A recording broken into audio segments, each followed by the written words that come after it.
This is doctor फिस्की और आज के वीडियो में बहुत ही इंटरेस्टिंग टॉपिक आप लोगों का मैं डिस्कस करूंगा कि फर्स्ट ईयर कैसे हम स्टार्ट करें from the zero to hero.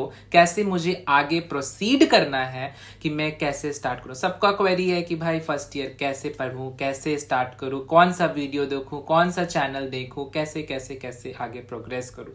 देखिए, मैं पता है जब आप नीट का एग्जाम देते हो स्पेसिफिकली बहुत ही माइनर चीजें पढ़नी होती है। जब आप एमबीबीएस में आ रहे हो, जब आप बल्क ऑफ बुक्स देख रहे हो कि volume 1, volume 2, volume 3, this is going to be crazy for every medical students जो कि स्टार्ट कर रहे हैं from the first year. Because आपको दिख रहा होगा एनाटॉमी इतना वास्ट सब्जेक्ट है, कैसे मैं स्टार्ट करूं, कहाँ से मैं स्टार्ट करूं, सब चीज बहुत ही कॉम्प्लेक्स है।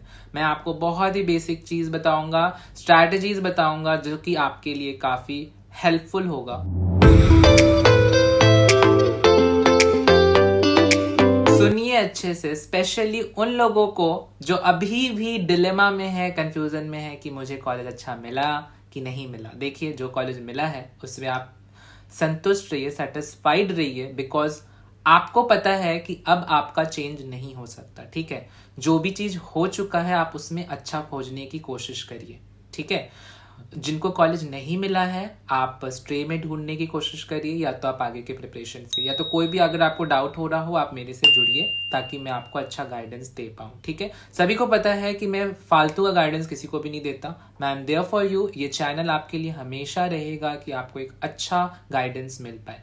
मैनी मोर क्वेरीज आप लोगों के उठ रहे होंगे कि इतने दिनों के बाद मैं क्यों आ रहा हूँ। तो ठीक है, मैं बता देता हूँ। मेरा भी एग्जाम चल रहा था, लाइक फाइनल प्रॉफ चल रहा था, जिसके कारण मैं उसमें क्वाइट इंटैंगल्ड था। तो I was wondering a day जो कि मैं एक वीडियो लाऊं। तो ये एक वीडियो बहुत ही सिंपल, बहुत ही इंटरेस्टिंग होने वाली, जिसमें कि मैं स्टडीज ही नहीं, मैं रैगिंग, क्लास बंक, अटेंडेंस, कैसे मस्ती करे कॉलेज लाइफ में, वो सब चीज को थोड़ा मोड़ा टारगेट करूंगा और सारा चीज को बताऊंगा। बाकी अदर क्वेरीज आपके भी दिमाग में चल रहे होंगे कि मैं कैसे एंजॉय करूं, मेरे को तो सीनियर्स जूनियर्स ये वगैरह वगैरह जो भी क्वेरीज हो रहा होगा, I know cluster of thoughts जो होंगे आप लोगों के माइंड में चल रहे होंगे, सब कंटेम्पलेट कर रहे होंगे। I know it, but the thing is बस फ्रेशर्स का वेट करिए। फ्रेशर्स के बाद सब मस्ती आप लोगों को मिलने वाली है।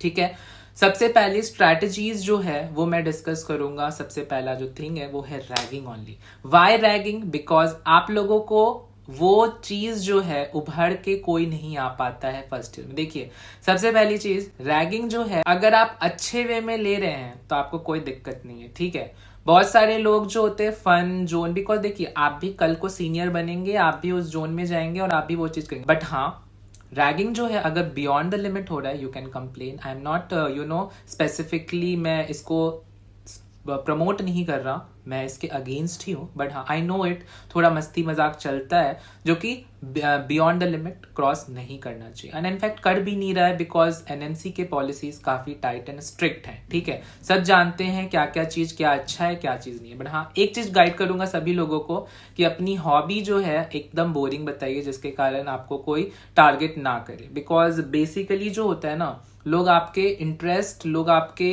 हॉबीज से अट्रैक्ट होते हैं कि आपका क्या हॉबी। अगर आप डांस सिंगिंग बता दोगे तो ऑब्वियसली आपकी तो अच्छी ली ही जाएगी। ठीक है, तो आपको वो चीज को ध्यान में रखना है और आगे जो भी चीज कर रहे हो आप उसको करिए। ट्राई करिए कि आप अपने आप को हाइड करके रखे फ्रॉम द ग्रुप। आप लाइन में जा रहे होगे, लाइन में आप मेस जा रहे होगे, क्लासेस जा रहे होगे, तो आप ट्राई करिए ज्यादा हाईलाइटेड कपड़े या कुछ भी आप उसको शोकेस ना करें, ताकि आप पकड़े ना जाए। जितना आप भीड़ में रहोगे उतना आप बच के रहोगे। ठीक है, रही बात फ्रेशर्स के बाद, बहुत मस्ती होने वाली है, मुझे सब चीज पता है। इनफैक्ट आप इस पल को भी मिस करोगे, तो जितना है आप इसको जियो। बिकॉज आपको नहीं पता, आपके फिर जूनियर्स आएंगे, आप फिर उसमें फिर लग जाओगे। तो आप इस पल को भी जिएंगे ना तो आपको भी पता चलेगा। बिकॉज हर मोमेंट को जीना है आपको कॉलेज में। आई एम नॉट सेइंग कि आप बुक्स में ही एंटैंगल्ड हो जाओ, फंस जाओ, नहीं।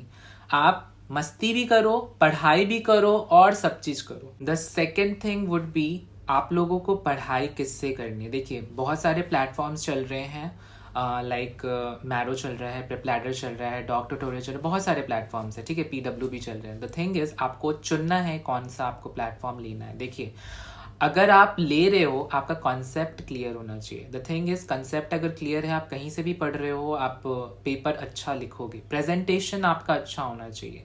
अगर आपका ये 3 चीज अच्छा है तो आप लिख लोगे पेपर आराम से, ठीक है। सबसे पहली चीज, आपका एनाटॉमी जो सब्जेक्ट है बहुत वास्ट सब्जेक्ट है, आई नो इट, बिकॉज मैं भी गो थ्रू किया हूँ उस सब्जेक्ट से। आपको उसी पे टारगेट करना है सबसे पहले, बिकॉज वो बेस है आपका सर्जरी का, मेडिसिन का, सब चीज़ का। फिजियोलॉजी कुछ हद तक आप मेंटेन कर सकते हो, क्योंकि आपने नीट यूजीज में प्रिपरेशन में आपने पढ़ रखा है वो चीज़, बायोलॉजी का एनसीईआरटी मोटा मोटी उसी से मिलता जुलता है। बट अगर मैं बात कर रहा हूँ हार्ड कोर एनाटमी सब्जेक्ट की, जो कि बहुत ही वास्ट है, द थिंग इज, मैं आपको एक शोकेस करता हूँ जो कि होने वाला है। This is going to be the first volume. There are 4 volumes of anatomy with a basic, जो छोटा बुक होता है जनरल एनाटमी का, ये बुक होता है। देखिए, जनरल एनाटमी जो बुक है ना, आप ऊपर ऊपर से भी गो थ्रू कर लोगे, आपको बेसिक अगर क्लियर है तो आप इसके कोई वैसी कोई नीड नहीं है। आपको सुपाइन पोजीशन, प्रोन पोजीशन, जो पोजीशंस होते हैं, एक्सेस पता होना चाहिए कि क्या क्या होते हैं, बेसिक कंसेप्ट्स पता होना चाहिए। नाउ द थिंग इज, ये वाली जो बुक है वॉल्यूम 4 वॉल्यूम्स है। आपको पेपर 1 पेपर 2 जो भी क्वेश्चन पेपर था मैंने ग्रुप में पहले ही डाल दिया है। बुक का भी आपको मैंने पीडीएफ फॉर्मेट्स दे रखा है, अगर आपको चाहिए होगा मैसेज कर दीजिएगा, मैं दे दूंगा। ऐसा कोई नीड नहीं है, जितना हेल्प होता है मैं कर ही देता हूँ लोगों की। द थिंग इज, अगर आप स्टार्ट कर रहे हो, आपको सबसे पहले, मैंने पहले ही बता दिया कि आपको लाइन बाय लाइन सारा चीज नहीं पढ़ना होता है। एमबीबीएस में अगर आप लाइन बाय लाइन पढ़ने लग गए तो वो बहुत ज्यादा टाइम कंज्यूम भी होगा, बिकॉज, और आप भूलोगे भी। ऐसा नहीं है कि आप भूलोगे नहीं, बिकॉज रटना ज्यादा है आपको, ठीक है। तो आप उतना ही स्पेसिफिक पढ़िए कि आप उसमें कमांड रह पाए।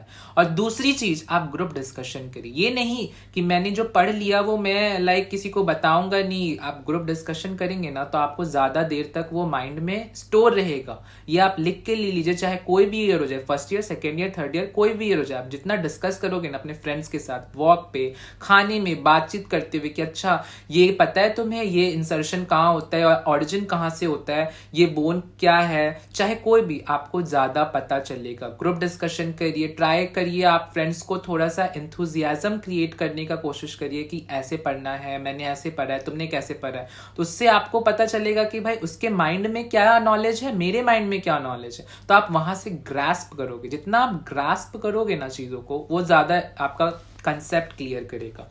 द थिंग इज, कोई भी प्लेटफॉर्म से आप पढ़ सकते हो। कोई भी आपको डिस्काउंट चाहिए हो, प्रेप लैडर चाहे मैरो, आप मेरे से पर्सनली कांटेक्ट करके उसका आप कूपन कोड ले सकते हैं, आपको आराम से डिस्काउंट मिल जाएगा। But the thing is, concept आपका क्लियर होना चाहिए। द थिंग इज, आप एनाटॉमी का पेपर अगर आप लिखने जा रहे हो, सबसे पहली चीज ड्राइंग आपका होना चाहिए पेपर में।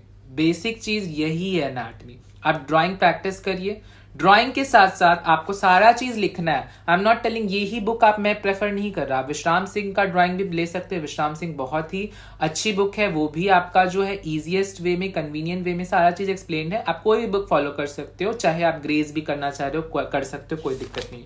द थिंग इज, आपको जो है क्लिनिकल एनाटॉमी लास्ट में लिखना है, जो कि आपको फेच करेगा ज्यादा नंबर, ठीक है। जो चाहे कोई भी टॉपिक हो जाए, ट्राई करिए। ऑरिजिन, इंसर्शन, जो हेडिंग्स है उसको कवर करना है कॉपी में। देन आपको लास्ट में क्लिनिकल घुसाना ही घुसाना है, बिकॉज क्लिनिकल जो है वो आपको बताता है कि आपको अच्छा कमांड है उस टॉपिक में। एंड ड्राइंग अगर आप नीट एंड क्लीन अगर बना रहे हो, देखिए एक चीज तो है, ड्राइंग से आपका पेजेस भी बढ़ रहा है।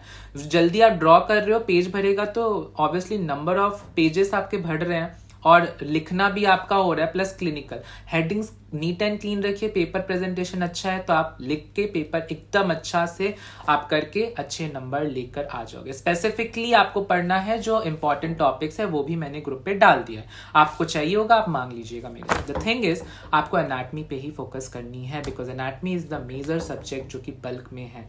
अगर ये क्लियर हो गया तो आप आगे के सब्जेक्ट्स जो इजिली कर लोगे। ये मैं सबको बताता हूँ बिकॉज यही चीज है, कोर सब्जेक्ट एनाटॉमी ही है आपका फर्स्ट ईयर का।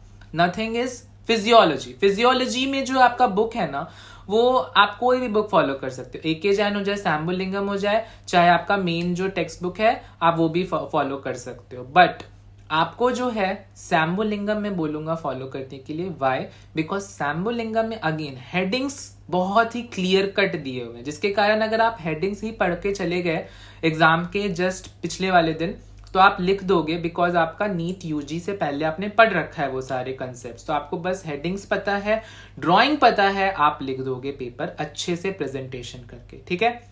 बायोकेमिस्ट्री की बात करो, बायोकेमिस्ट्री की अगर मैं बात कर रहा हूँ, ज्यादातर चीज पता है ना, बहुत लोग फॉलो करते हैं, बहुत सारे बुक, वासुदेवन हो जाए, चाहे आपका अदर बुक्स भी आते हैं, बट आपको मैं बता दूं, अगर आप कर रहे हो बहुत अच्छी चीज है, पीजीज के लिए भी अच्छी चीज है, आगे के लिए भी चीज अच्छी है, बट हाँ अगर आपको कोर सब्जेक्ट एनाटमी ही, क्योंकि बहुत वास्ट होता है, बहुत उससे लोग आगे नहीं पढ़ पाते, 4 बजे तक तो क्लासेस ही होते हैं, तो आप लास्ट में जो है प्रसाद या तो जाम्बुलकर ले सकते हो। देखो इसमें जो है नोट्स फॉर्मेट में सारी चीजें दी हुई है, आप अगर 1 दिन पहले भी देख रहे हो, 2 दिन पहले भी देख रहे हो एग्जाम से, बिकॉज नोट्स जो है स्पेसिफिकली आपको बता रहा है कि कैसे कैसे आपको पेपर लिखनी है, तो आप इसका यूट्यूब पे भी वीडियोस देख सकते हो, साथ साथ नोट्स फॉलो कर सकते हो और पेपर लिख सकते हो, अच्छे नंबर आपको आराम से आ जाएंगे, ठीक है। ट्राई करिए एमसीक्यूज बनाने का, जो आपको प्रेप और मैरो या कोई भी अदर प्लेटफॉर्म से मिल रहे हैं, उससे आप एमसीक्यूज बनाओगे तो आपके लिए अच्छा है कि पीजी लेवल की प्रिपरेशन हो, कि एमसीक्यू ही बेस्ड आपको पेपर देना है, चाहे नीट पीजी हो जाए या तो नेक्स्ट हो जाए, ठीक है। दूसरी चीज मैं आपको क्लियर आउट कर दूं, अटेंडेंस का जो है सीन, अटेंडेंस की अगर सीन की भी मैं बात करूं तो अटेंडेंस जो है आपको 75% मस्ट है आपको, ठीक है। अगर आप उसको फॉलो नहीं कर रहे हैं तो वो बहुत दिक्कत है। देखिए अटेंडेंस के बेसिस पे कॉलेज वाले कुछ भी बकवास कर सकते हैं, तो आप उसको ट्राई करिए अच्छा से मेंटेन करने का, because attendance is must for everyone. अगर आपका वो सही है तो आप एंड में आपका फाइनल एग्जाम जब होगा तो आप वहां पे एब्सेंट करके आराम से स्टडी कर सकते। तो यही एक स्ट्रैटेजी होती है कि आप जो है पहले अच्छा अटेंडेंस रखिए, लास्ट में आप क्लास छोड़ दीजिए, आप एग्जाम जो होगा उसमें आप पढ़ने के लिए, तो वो आप कर सकते हैं स्टडीज को लेकर के। चाहे क्लास में अगर आपकी प्रॉक्सी लग पा रही है तो आप वो भी कर सकते हैं, लेकिन हाँ अगर स्ट्रिक्ट टीचर हो तो प्लीज ये काम मत करिएगा, बिकॉज फिर वो आपको ट्रबल में ही फंसा सकता है। रही बात कॉलेज के ऊपर, तो कॉलेज आपको जो मिली है ट्राई करिए, आप उसमें अच्छा खोजने की, को करिकुलर एक्टिविटीज में पार्टिसिपेट करिए, चाहे स्पोर्ट्स डे हो रहा हो, चाहे कोई भी फर्दर एक्टिविटीज हो रही हो। अगेन मेमोरीज आपको कॉलेज में बनानी बहुत इंपॉर्टेंट है। ट्राई करिए आप अच्छा फ्रेंड सर्कल बनाने का, क्योंकि आपका अच्छा फ्रेंड सर्कल होगा तो आपको अच्छा हेल्प होगा फ्यूचर में। एंड सबसे बना के रखिए, मैं किसी से नहीं बोलूंगा कि भाई सबसे दुश्मनी मोल लेना है, चाहे सीनियर्स हो जाए, मैं सबको यही गाइड करूंगा। देखिए आप अपने बैच की सुनिए, सीनियर्स वगैरह से आपको कोई फर्दर जो है वो आपको नहीं होगा कि भाई बहुत सारे जूनियर्स होते हैं लाइक वो सीनियर से बहुत ज़्यादा क्लोज कांटेक्ट में होते हैं। द थिंग इज आपको पता होना चाहिए कि आपके बैचमेट्स ही आपके हर राह पे आपके साथ रहेंगे, आपको हेल्प लेने के लिए, चाहे मार्किंग लेने के लिए, they will be there, but the thing is batchmates are more prior important than any other, ठीक है। तो ये चीज़ का ध्यान रखिए, ट्राई करिए कि आप अपने में इंडल्ज रख के जितना आप अच्छा कर सकते हैं उसको करने की कोशिश करिए, ठीक है। आपको बाहर आउटिंग करनी है आप कर सकते हैं, फ्रेंड्स के साथ ट्रिप करनी हो आप कर सकते हैं, बाहर घूमना हो आप वो कर सकते हैं, बट हाँ फ्रेशर्स के बाद अभी कुछ भी नहीं। कर भी सकते हैं अगर आपको जाना हो तो आप कर भी सकते हैं, लाइक जो भी वैकेशंस हो रहे हो आप प्लानिंग एंड प्लॉटिंग करके सब चीज़ कर सकते हैं। और रही बात, आप कोई भी प्रोफेसर्स के सामने जा रहे हो तो आपको सबसे पहली चीज़ डिसिप्लिन मेंटेन करनी है, रिस्पेक्ट देना ही देना है, चाहे आप कोई भी वाइवा दे रहे हो। देखो वाइवा का भी मैं एक चीज़ बता दूं कि अगर आप कोई भी वाइवा में जा रहे हो, for man and for girls, girls के लिए भी proper discipline, proper respectful way में सारा चीज़ होना चाहिए, बॉयज़ के लिए भी क्लीन शेव होना चाहिए, जो भी मैंडेटरी चीज़ है उसे फॉलो करनी है, ठीक है। रही बात आपको जो है यूनिटी मेंटेन करनी है, ऐसा नहीं कि आप सिंगली कुछ भी काम कर रहे हो और हाईलाइट हो रहे हो, हाईलाइट कभी भी किसी भी चीज़ में नहीं होनी है, ठीक है। ये बहुत इंपॉर्टेंट चीज़ है, नहीं तो फिर आपको फिर आगे प्रॉब्लम फेस करना पड़ सकता है। थोड़ा थोड़ा स्टेप वाइज पढ़िए, डेली ट्राई करिए टारगेट बनाने का। रही बात डेली टारगेट क्या बनानी है कि मैं आज 2 वीडियो देखूंगा, कल 2 वीडियो देखूंगा, परसों 2 वीडियो देखूंगा, सैटरडे मैं सीरीज देखूंगा, वेब सीरीज देखूंगा, मूवी देखूंगा, आराम से चिल आउट करूंगा, संडे लेट उठूंगा एंड देन हाफ डे पढ़ के फिर उसके बाद मंडे स्टार्ट करूंगा, फिर 2 वीडियो 2 वीडियो 2 वीडियो, ऐसे आपको अपना रूटीन बनाना है। सब लोग ऐसे ही करते हैं, थोड़ा फन करिए, थोड़ा पढ़िए, थोड़ा आगे प्रोसीड करिए, यही चीज़ है। आप अगर कंसिस्टेंटली करेंगे तो आपको अच्छे नंबर, क्या आप पीजी भी क्रैक कर सकते हैं, ऐसा कुछ भी नहीं है। आप अगर ट्राई करेंगे ना, आप किसी भी चीज़ को शिद्दत से चाहो तो ऑब्वियसली वो पॉसिबल होता ही होता है। तो आप ट्राई करिए, सब चीज़ अच्छा होगा भाई, आगे आप करिए। बाकी कोई भी आपको फर्दर प्रॉब्लम हो रही हो, I am there for you. Again subscribe कर दीजिएगा, like share subscribe very matter, बहुत ज़्यादा इंपॉर्टेंट है मेरे लिए। तो thank you so much guys.